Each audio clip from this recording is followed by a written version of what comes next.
دیکھیں اللہ والے کہاں سے آ گئے. اللہ والے تو وہ ہوتے ہیں جو خشک روٹی کو پانی میں ڈبو کے کھاتے ہیں, اور یہ تو بادام اور پستے بیٹھے کھا رہے تھے. اب بتائیے کہ جنہوں نے سارا دن توجہات دینی ہے, لوگوں کے مسئلے سلجھانے ہیں, لوگ تو اپنی بات کر کے فوراً اس کا جواب اور سولوشن مانگتے ہیں. ان کو تو نہیں پتا ہوتا کہ دوسرا بندہ کتنا ایگزاسٹڈ ہوتا ہے. تو جو بندہ سارا دن دوسروں کی خاطر اپنے آپ کو کھپاتا رہا, اب اگر شام کو اس نے اپنے ذہن کو مقوی کرنے کے لیے کسی حکیم کے مشورے پر بادام اور پستہ استعمال کر بھی لیا تو اس میں کون سا عیب نظر آ گیا؟ لیکن اس کے ذہن میں ایک تصور بنا ہوا تھا. بس اللہ والے وہ ہوتے ہیں کہ جن کے پاس خشک روٹی ہوتی ہے اور وہ پانی میں بھگو کے کھاتے ہیں. کیا بیکار بات. اتنی سی بات پر اتنے بڑے بزرگ سے بدگمان ہو کے واپس آ گئے. تو یہ اصل میں محرومی ہوتی ہے. چنانچہ تھانہ بھون میں دنیا جہان سے لوگ جاتے تھے اپنی اصلاح کی خاطر. علم کے آفتاب اور ماہتاب جو جبال العلم تھے وہ جاتے تھے حضرت کی خدمت میں اور انسانیت لے کر وہاں سے آتے تھے. لیکن خود تھانہ بھون کے جو لوگ تھے وہ عجیب و غریب باتیں کر دیا کرتے تھے. ایک صاحب کہتے تھے پتہ نہیں ان بڑے میاں میں کیا نظر آتا ہے کہ اتنی دور دور سے لوگ آتے ہیں, تو قریب والوں کو کچھ نظر ہی نہیں آتا اور دور والے آ کر اپنے مقدر سنوار جاتے ہیں. یہ ایسا ہی ہے کہ ابو جہل قریب والا تھا, اس کو کچھ نظر ہی نہ آیا, اور بلال اور صہیب حبشہ اور روم سے آ کر اپنی عاقبت کو سنوار کر چلے گئے. جس نے محبت کی نظر ڈالی اس کو خیر مل گئی, جس نے اعتراض کی نظر ڈالی وہ خیر سے محروم رہا. چنانچہ ایک صاحب کہنے لگے بایزید بسطامی رحمۃ اللہ علیہ کے بارے میں کہ جس نے بھی بایزید بسطامی رحمۃ اللہ علیہ کو دیکھا اس کو اللہ نے ہدایت عطا فرما دی. جب انہوں نے یہ بات بار بار کہی تو ایک صاحب بیٹھے ہوئے تھے, انہوں نے کہا واہ یہ کیا بات کر دی بھائی کہ جس نے بایزید بسطامی رحمۃ اللہ علیہ کے چہرے کو دیکھا اللہ تعالیٰ نے اس کو ہدایت عطا فرما دی, اور ابو جہل نے تو نبی علیہ السلام کے چہرے کو کتنی بار دیکھا اس کو تو ہدایت نہ ملی. تو اس پر ان بزرگوں نے سمجھایا کہ دیکھو ابو جہل نے جب بھی دیکھا نبی علیہ الصلوۃ والسلام کو محمد بن عبداللہ کی نظر سے دیکھا. اگر وہ ایک دفعہ بھی محمد الرسول اللہ کی نظر سے دیکھ لیتا اللہ اس کو ہدایت عطا فرما دیتا. تو یہ نظر ہوتی ہے. عقیدت محبت کی نظر ہو تو خیر مل جاتی ہے, اور اگر اس میں تنقید کی نظر ہو تو انسان محروم ہو جاتا ہے. چنانچہ حضرت شیخ عبد القادر رحمۃ اللہ علیہ, جیلانی رحمۃ اللہ علیہ جو پیران پیر, ان کی خدمت میں 3 بندے جا رہے تھے.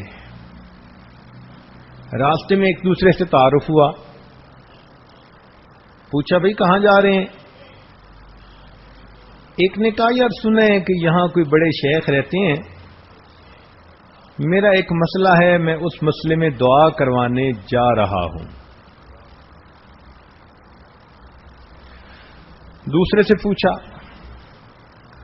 اس نے کہا کہ بھائی میں تو سمجھ رہا ہوں کہ اتنے نیک بزرگ ہیں, میں ان کے پاس روحانی فیض حاصل کرنے کے لیے جا رہا ہوں. تیسرے سے پوچھا, اس نے کہا ہاں سنا تو ہم نے بھی ہے کہ بڑے اللہ والے ہیں, ہم نے کہا چلو جا کر دیکھیں ہیں بھی صحیح کہ نہیں ہے. تینوں بندے حضرت کی خدمت میں آئے. جس نے دعا کروانی تھی حضرت نے دعا کر دی, اللہ نے اس کی مراد کو پورا کر دیا. جو فیض حاصل کرنے کی نیت سے آ رہا تھا وہ صحبت میں رہا اور کچھ عرصے بعد حضرت سے اس کو نسبت نصیب ہو گئی، خلیفہ بنا، اور جو تنقید کی نظر سے آ رہا تھا لوٹ کر واپس آیا تو بالآخر وہ کفر کا مرتکب ہو کر دائرہ اسلام سے ہی خارج ہو گیا۔ امام ربانی مجدد ثانی رحمۃ اللہ علیہ نے یہ مکتوبات میں لکھا ہے کہ ایک بزرگ فرمایا کرتے تھے کہ اللہ، یہ تیرا کیسا معاملہ ہے، جس کو اپنے دربار سے دھتکارنا چاہتا ہے اس کو اپنے اولیاء کا دشمن بنا دیا کرتا ہے۔ تو ڈرنے کی بات ہے، انسان ہر وقت دوسرے کو پرکھتا تولتا رہتا ہے۔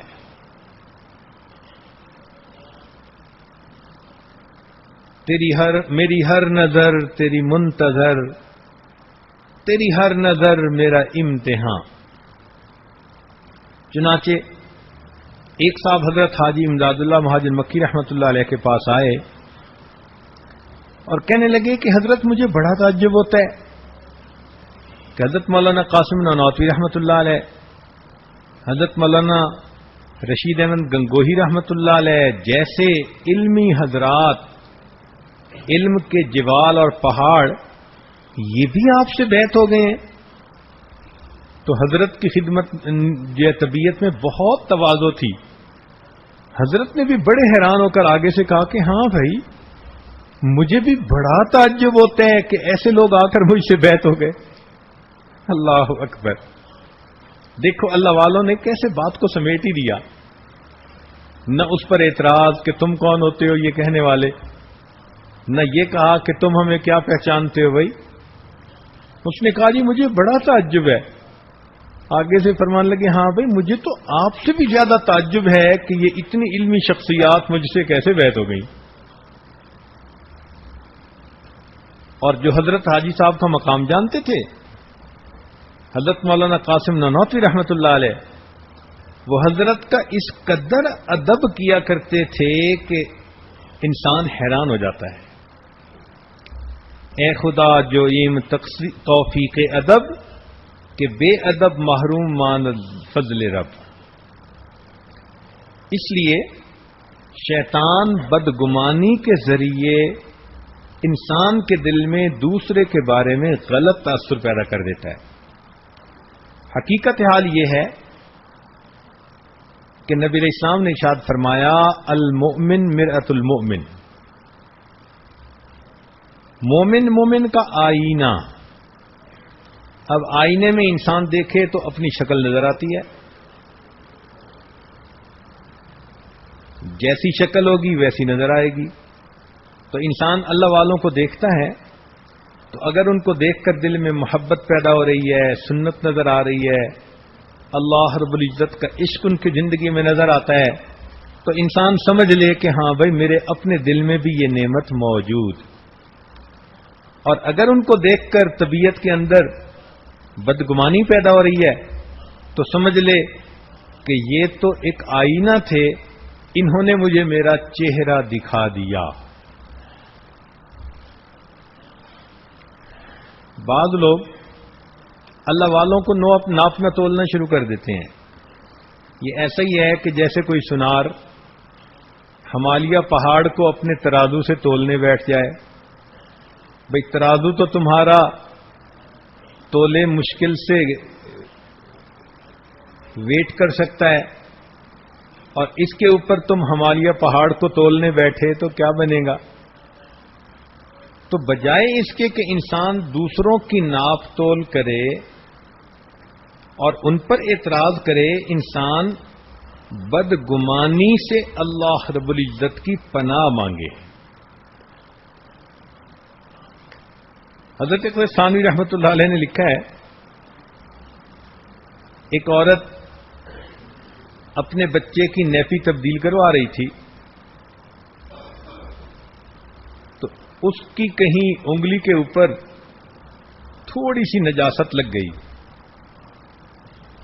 اتنے میں گھر کے بچوں نے شور مچا دیا، پہلی کا چاند نظر آ گیا، پہلی کا چاند نظر آ گیا۔ اس نے سوچا چلو میں بھی پہلی کا چاند دیکھ لوں۔ اب یہ پہلی کا چاند جب دیکھنے لگی تو عورتوں کی عادت ہوتی ہے کہ انگلی اپنے ناک پہ رکھ لیتی ہیں. اس نے انگلی اپنے ناک پر رکھی، جب چاند کو دیکھا کہنے لگی ہاں ہے تو پہلی کا چاند، پتہ نہیں اس دفعہ بدبودار کیوں ہے. تو وہ فرماتے ہیں کہ چاند بدبودار نہیں تھا، اس کی انگلی کی بدبو اس کی ناک میں آ رہی تھی. تو اعتراض کرنے والوں کو دیکھا عام طور پر ان کا یہی معاملہ ہوتا ہے. یہاں ایک نقطے کی بات سمجھنے کی کوشش کریں کہ شیطان انسان کے ذہن میں برے وسوسے ڈالتا ہے. اس وسوسے کو اگر آپ اپنے ذہن سے نکال دیں تو پھر آپ بدگمانی سے بچ جائیں گی. وہ فوڈ فار تھاٹ دے دیتا ہے، اور اس فوڈ فار تھاٹ پر بندے سوچ بچار کر کے بالآخر بدگمانی کے مرتکب ہو جاتے ہیں. جب بھی شیطان ذہن میں کوئی وسوسہ ڈالے، آپ اس وسوسے پہ سوچنے کی بجائے فوراً لا حول ولا قوت الا باللہ پڑھا کریں. کسی کے بارے میں برے خیال ذہن میں آئیں، دیورانی جٹھانی کے بارے میں، ساس کے بارے میں، پڑوسن کے بارے میں، کسی کے بارے میں کوئی برا خیال ذہن میں آئے تو فوراً پڑھیں لا حول ولا قوت الا باللہ.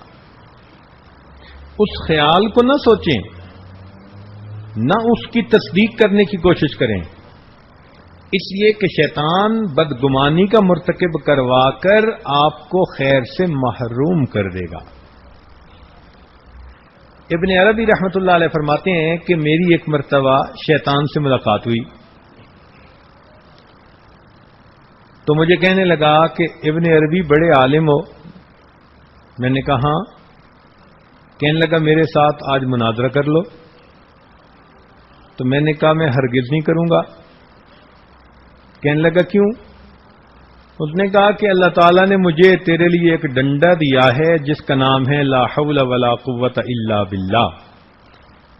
وہ بدتمیز، میں یہ ڈنڈا استعمال کر کے تجھے یہاں سے دور بھگا دوں گا. مجھے تجھ سے بحث میں پڑنے کی ضرورت ہی نہیں. اور واقعی اگر وہ بحث میں پڑ جاتے تو شیطان ان کی دلیلوں کو توڑ کر ان کو شاید کسی برے پوائنٹ کے اوپر لے آتا. کہتے ہیں کہ امام راضی رحمت اللہ علیہ کی بیعت تھی، کسی بزرگ تھے، انہوں نے اللہ رب العزت کے وجود کے بارے میں 100 دلائل تھے. امام راضی رحمت اللہ علیہ بڑے خوش تھے کہ میں نے وجود باری تعالی کے بارے میں 100 دلائل بڑے ٹھوس اور مضبوط اکٹھے کر لیے.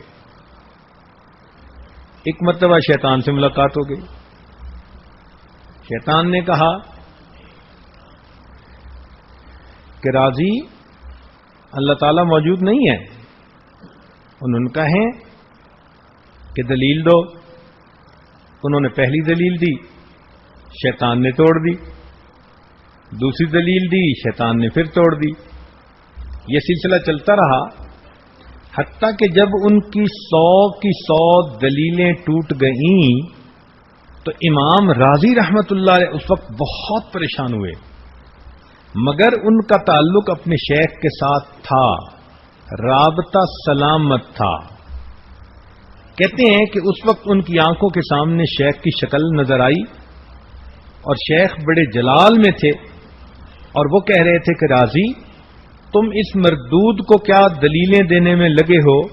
تم اس کو یہ کہو کہ میں بغیر دلیل کے اپنے رب کی ذات کو مانتا ہوں. چنانچہ جب امام راضی رحمت اللہ نے یہ کہا کہ میں بغیر دلیل کے اللہ کے وجود پر ایمان رکھتا ہوں، اس کو شیطان نہ توڑ سکا. امام راضی رحمت اللہ علیہ کا ایمان محفوظ ہو گیا.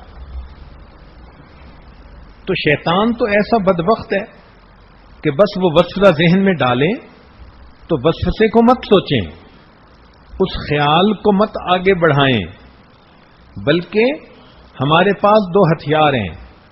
ایک ہتھیار لا حول ولا قوت الا باللہ، اور دوسرا ہتھیار اعوذ باللہ من الشیطان الرجیم. کچھ بھی پڑھ لیں ان دونوں میں سے، اسی وقت شیطان بھاگتا ہے، دور چلا جاتا ہے، اور اللہ تعالیٰ اس بندے کی شیطان کے وسوسے سے حفاظت فرما دیتا.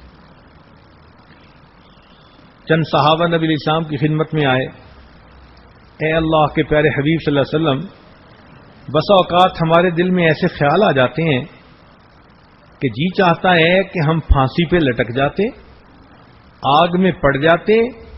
یہ زیادہ بہتر تھا بنسبت اس کے کہ ایسے خیال ہمارے ذہنوں میں آئیں. تو نبی علیہ السلام نے فرمایا کہ یہ تمہارے ایمان کی علامت ہے. جب بھی برا خیال آئے اور بندہ اس کو ناپسند کرے تو یہ علامت ہے کہ واقعی اللہ اس بندے کے دل میں ایمان کو بھر دیا ہے.